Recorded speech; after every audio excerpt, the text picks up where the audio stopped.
Olá, pessoal. Neste Agenda Econômica, nós vamos conversar sobre as fraudes nos bancos brasileiros.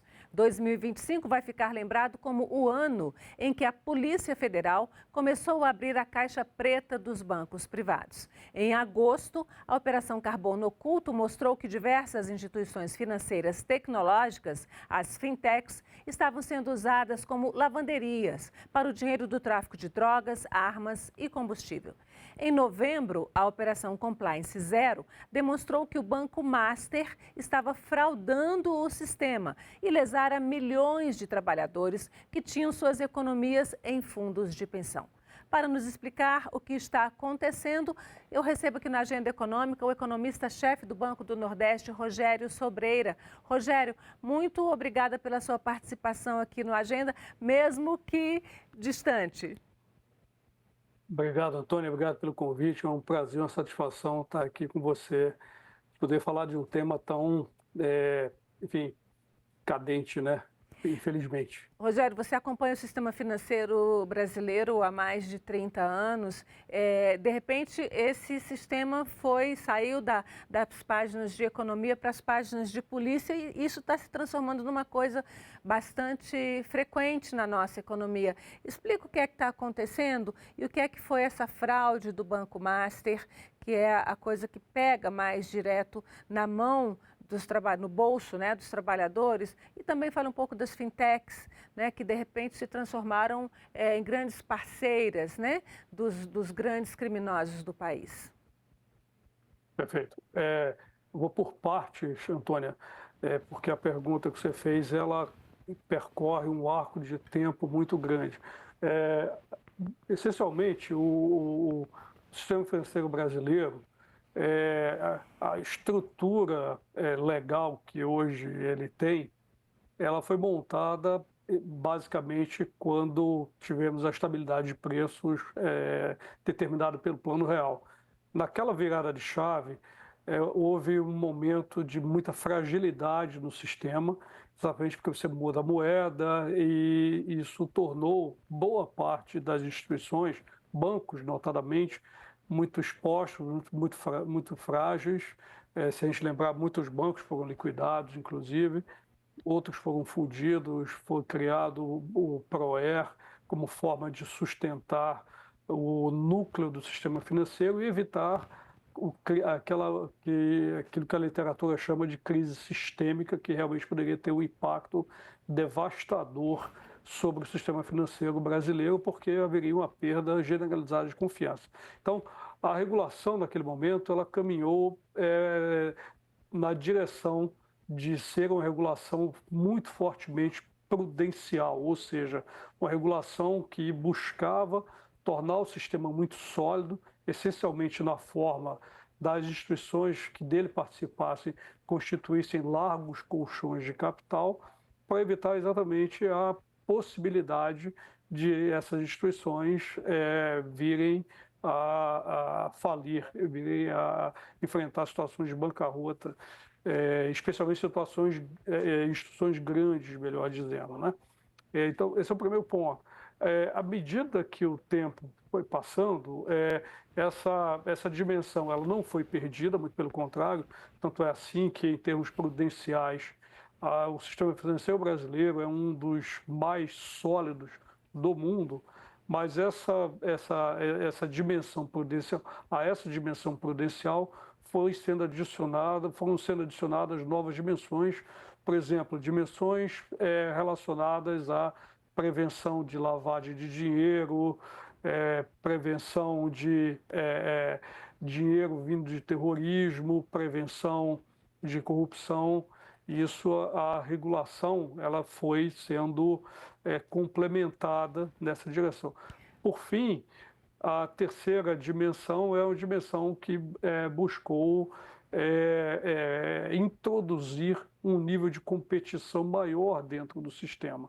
Até muito recentemente, o sistema brasileiro era um sistema onde a concorrência era muito pequena, porque é um sistema muito concentrado. Ainda é um sistema muito concentrado, você tem a maior parte dos recursos que transitam nesse sistema transitando em 3, 4 grandes bancos, né? Se a gente considerar inclusive banco privado e banco público, fica aí 5 bancos no máximo. E a regulação ela foi afrouxando algumas regras de modo a permitir uma maior competição. Como você mencionou, é o caso essencialmente das fintechs, né? Rogério, Regras, então, pode só falar. aproveitar essa sua deixa das fintechs, você falou que tem uma legislação prudencial, ou seja, no sentido de prevenir a ocorrência de crises sistêmicas no sistema financeiro, de crises que se espalhem, né, por isso sistêmicas em todo o Uhum. sistema financeiro, em todos os bancos, como a gente teve um pouco lá no início dos anos 1990, mas, ao mesmo tempo, e você falou também em regras que são capazes de prevenir lavagem de dinheiro, mas parece que essas regras não foram suficientes para os novos tempos. Tanto que a gente tem aí fintechs sendo usadas como extensões do grande crime, né? do crime que realmente manda no país. Uhum. Exato. Isso mostra um fenômeno, Antônio, que é muito recorrente, não só aqui, como no mundo inteiro. A estrutura de regulação, seja ela uma regulação voltada para garantir a solidez financeira do sistema, seja ela principalmente para diminuir a possibilidade de utilização das instituições do sistema para fins errados, vamos dizer assim, ela vai sempre ter algum tipo de falha. A regulação ela vai estar sempre correndo atrás, em última instância. Então, é o caso do que a gente está vendo agora. Você abre a porta das fintechs para as fintechs entrarem como forma, como meio de garantir, estimular a competição, né? Não é à toa que o Nubank, por exemplo, virou um banco em valor de mercado maior do que o Itaú, que o Nubank, ao fim e ao cabo, é uma fintech. Mas, ao mesmo tempo, você afrouxa isso por um lado, por outro lado, ao afrouxar, você cria espaços através do qual os malfeitores, digamos assim, se utilizam. Então, assim, você vai tapando um buraco, mas você deixa uma outra parte descoberta. Se você tapa muito o buraco para evitar os malfeitos, a competição no sistema ela vai diminuir com efeitos negativos para a sociedade. Então, assim, essa briga de gato e rato, ela vai ser eterna, né? Assim, não tem uma saída permanente e definitiva, né?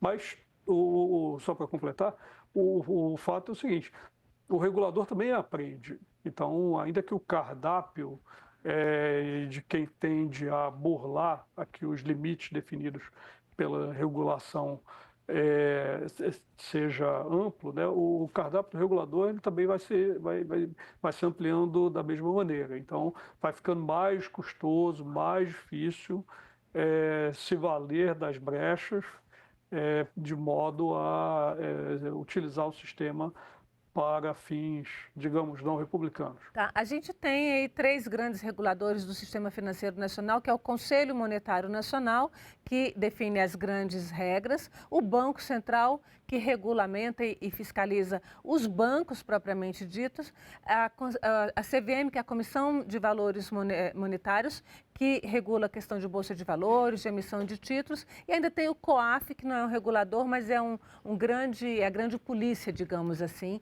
do sistema financeiro.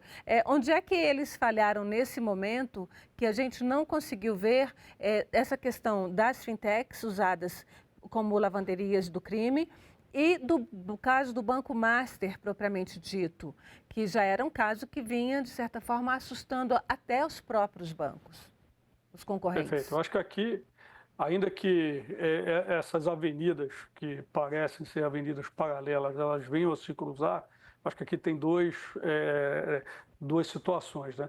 Primeiro, no caso das fintechs, né? Novamente,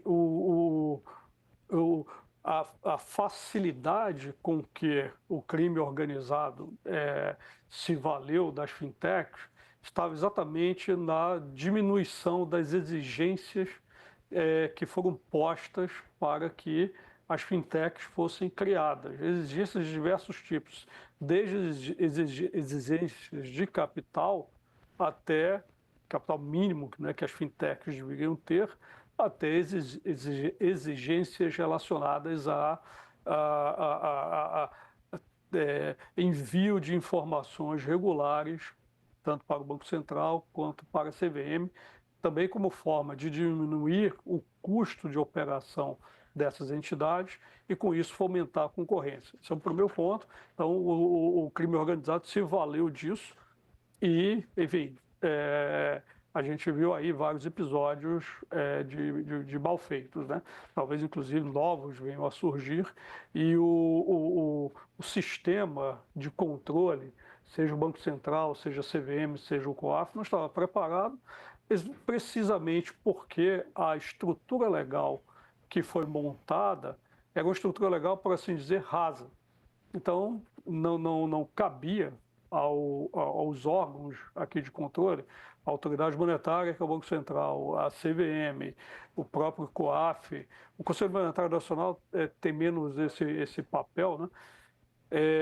Não cabia mergulhar muito profundamente, porque como a estrutura regulatória era rasa, os sinais que vinham dela eram sinais também muito fracos, digamos assim.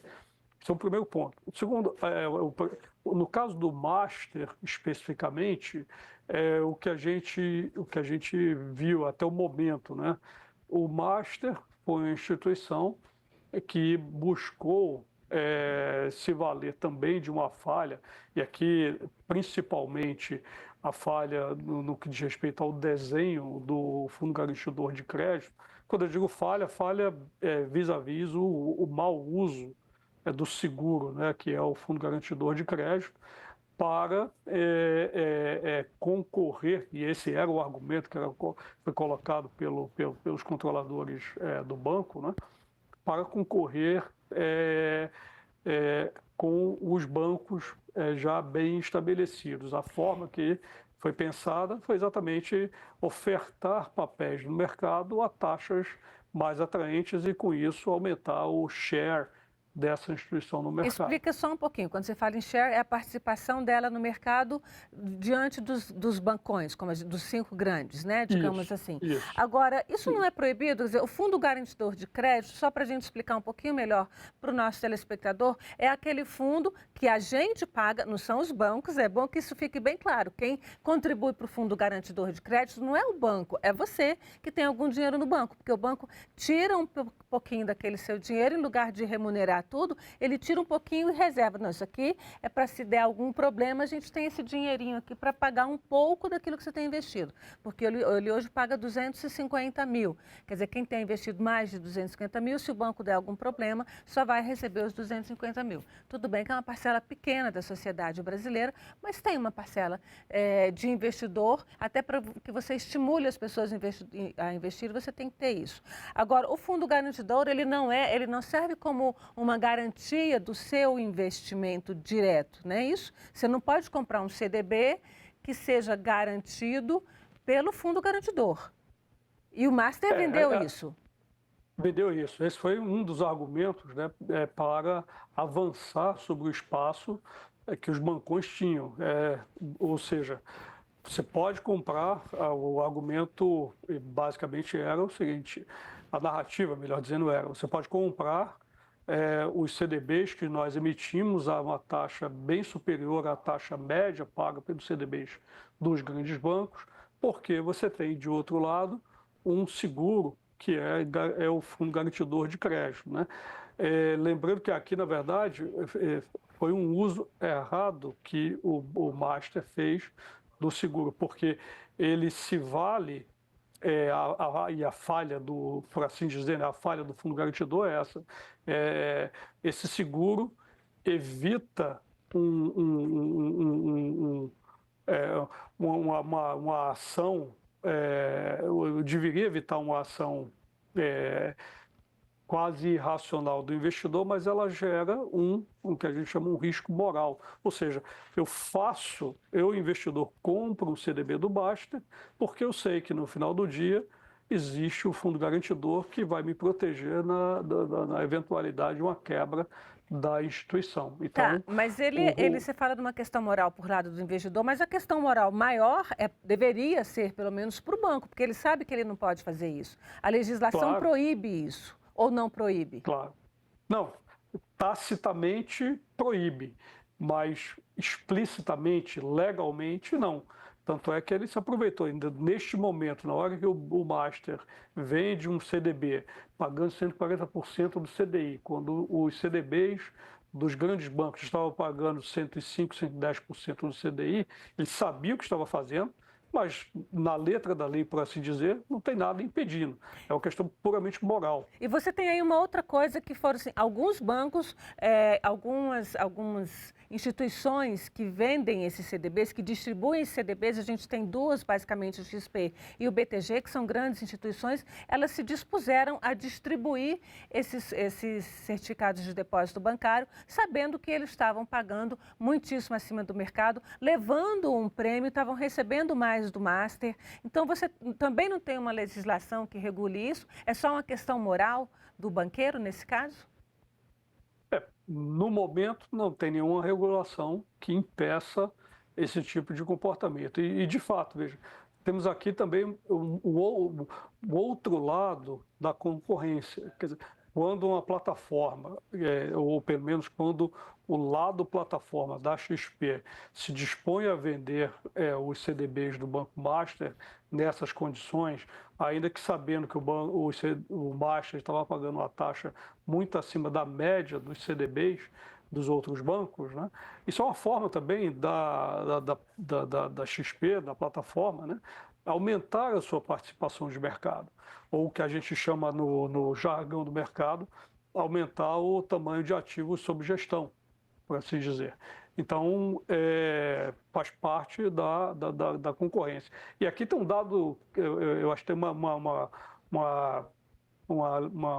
moral dessa história, Antônia, que é muito interessante, né? E isso tudo acontece num sistema financeiro como o nosso, que é um sistema financeiro que tem uma regulação muito forte. Você imagine se o sistema financeiro tivesse regulação mais frágil, ou seja, se a gente tivesse caminhado na direção de um sistema mais desregulado.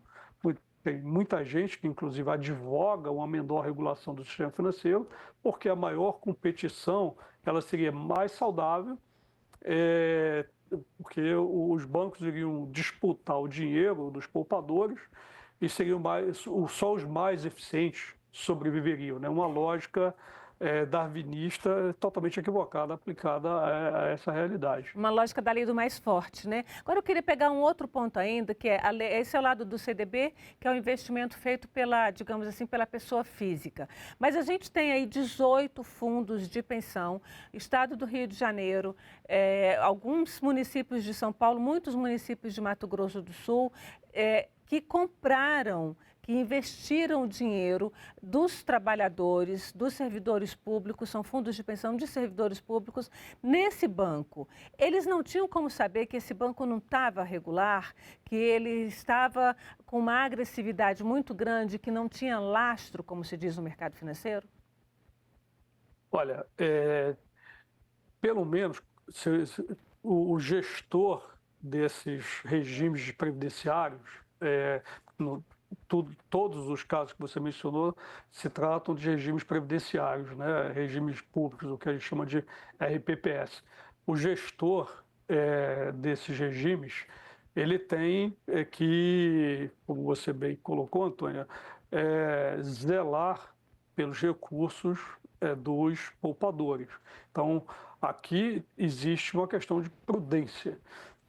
Desculpa, por mais que não houvesse nenhum sinal, e até um certo momento do tempo não havia nenhum sinal de que o Master estava fazendo água, enfim, ao ver se você é um gestor de um regime previdenciário, você vê um banco como o Master pagando uma taxa por um CDB muito acima da média do mercado, o sinal de alerta deveria ter sido aceso. Ainda que esses regimes previdenciários tenham metas atuariais, metas de rentabilidade para serem atingidas, há que se sopesar as metas em relação ao risco associado à carteira desses regimes previdenciários. Tem um Então, outro. assim, Certo, desculpa, conclua o seu no mínimo raciocínio. a gente. Não, não, no mínimo aqui faltou prudência, né?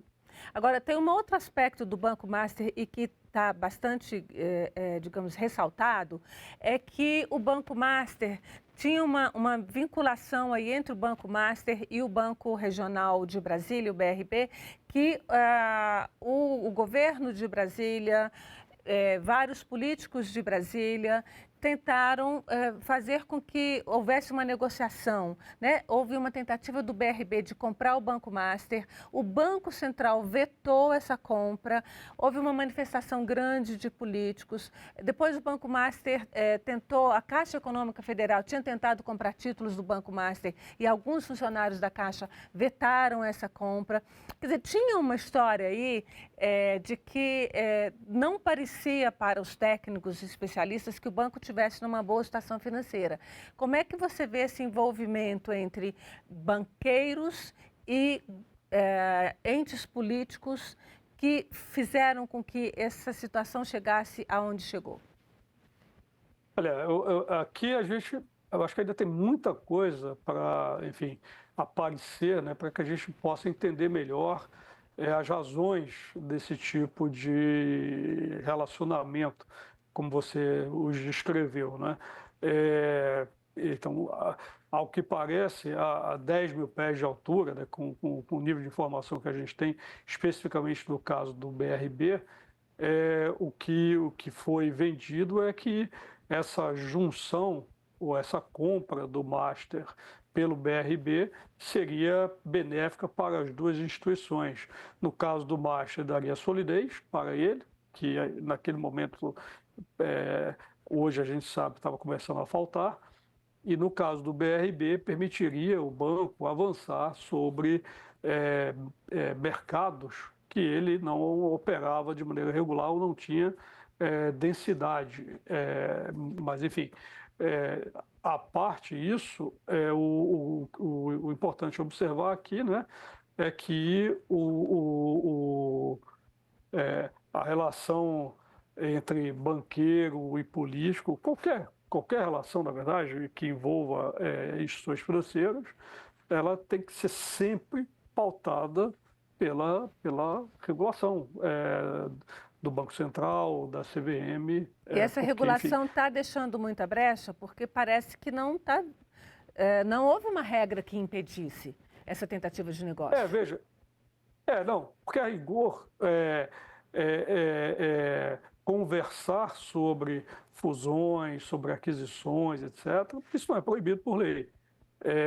Agora, se sob essas conversas existem outros interesses, né? E, como eu disse, eu acho que ao longo do tempo, à medida que as investigações evoluírem, a gente vai ficar sabendo, aí sim, claro, as partes envolvidas sabiam muito bem o que estavam fazendo.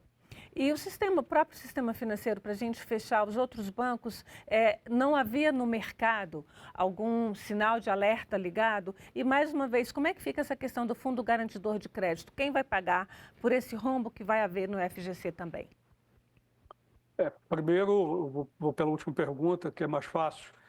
A questão quem vai pagar os próprios bancos, né, em especial os maiores bancos, porque a contribuição que cada instituição tem que dar para o fundo garantidor é proporcional ao tamanho do seu ativo, né? Então, quanto maior o ativo do banco, maior contribuição absoluta que ela tem que dar ao fundo garantidor. Então, a conta que se tem é que o tamanho do rombo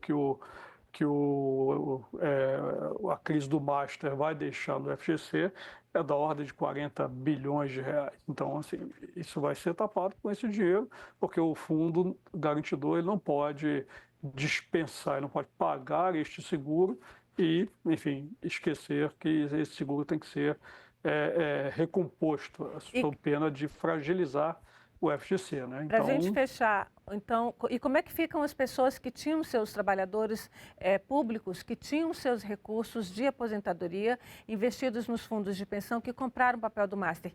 Quem vai pagar? O governo do estado, da prefeitura vai pagar, do município? Quem vai pagar? Ou eles vão ficar no prejuízo? não, em tese, os patrocinadores, né, que no caso são os governos estaduais, municipais, eles deveriam pagar, eles devem pagar. Afinal de contas, eles são os patrocinadores e se a gente for na cadeia de transmissão disso, ao fim e ao cabo, né, se não vão ser os aposentados, ou presentes ou futuros, quem vai pagar em última instância vão ser os contribuintes. Porque os patrocinadores, obrigatoriamente, por força de lei, inclusive, eles têm que compensar ou honrar eventuais problemas como esse. Rogério, eu agradeço muito a sua participação aqui na Agenda Econômica e vamos esperar para ver como é que fica e que mudanças vêm por aí na legislação e como vão ficar também as pessoas que investiram no Master. Muito obrigada pela sua presença. Perfeito. Eu que agradeço, Antônia, mais uma vez. E agradeço também a você que nos acompanhou até aqui. Este programa está no site senado.leg.br/TV e no canal da TV Senado no YouTube. Aproveite e inscreva-se no canal, curta o programa e garanta seu acesso à informação de qualidade. Até a próxima Agenda Econômica.